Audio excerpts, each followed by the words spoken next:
JP Gujarat ન્યૂઝમાં તમારું સ્વાગત છે। વાત કરીશું આજના મુખ્ય સમાચારની।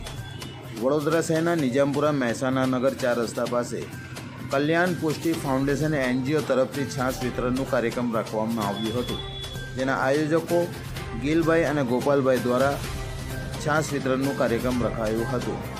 આવતા જતા રાહદારીઓને છાશ વિતરણ કરાઈ હતી, જેમાં 150થી 200 ઉપરાંત લોકોએ આ સેવાનો લાભ લીધો હતો। રિપોર્ટ અને મંસૂરી, વડોદરા, ગુજરાત। કયો વિસ્તાર છે અને આજે શું પ્રોગ્રામ રાખવામાં આવ્યું છે?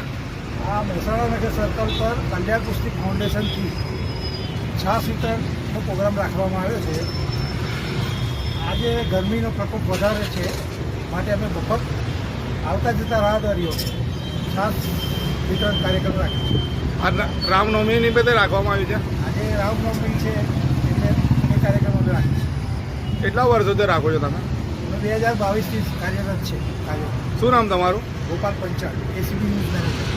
પ્રોગ્રામ છે આજે વડોદરા શહેરના નિજામપુરા મહેસાણા નગર 4 રસ્તા પાસે કલ્યાણ પુષ્ટિ ફાઉન્ડેશન એનજીઓ તરફથી છાશ વિતરણનું કાર્યક્રમ રાખવામાં આવ્યું છે, જેમાં આજે રામનવમીની રથયાત્રાના અવસર પર ગોપાલભાઈ અને ગિલ સાહેબ દ્વારા આ એક કાર્યક્રમ રાખવામાં આવ્યો છે।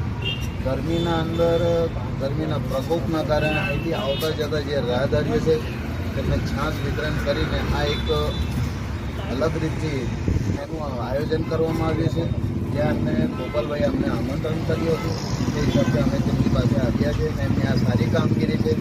આગળ આવનારા સમયના અંદર પણ કલ્યાણ પુષ્ટિ ફાઉન્ડેશન એનજીઓને પણ લોકો સમર્થન આપે એ મારી ખૂબ ખૂબ શુભેચ્છા છે। શું નામ તમારું? સામાજિક કાર્યકર હુસેનભાઈ મુંજા।